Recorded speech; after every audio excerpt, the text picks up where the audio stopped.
Alam ko nabanggit niya na, pero kamusta po yung I kalusugan? think I'm okay. I work out every day. I sleep early. I wake up early.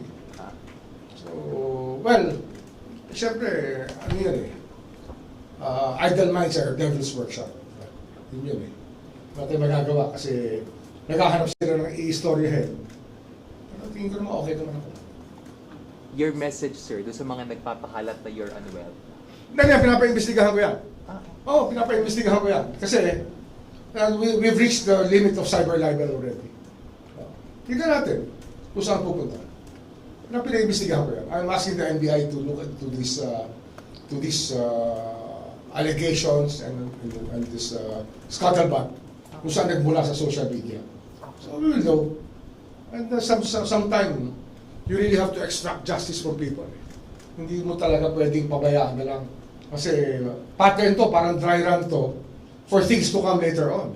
Kung ginagawa nila ito ngayon, gagawin pa nila lalo yan pag hindi yan na nasawata. Pag hindi naawat yan. Okay?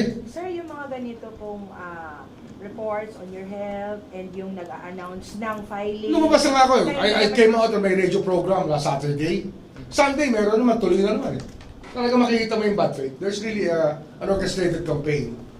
I don't know for what purpose, pero tingin ko, it's part of the propaganda machine of some political parties.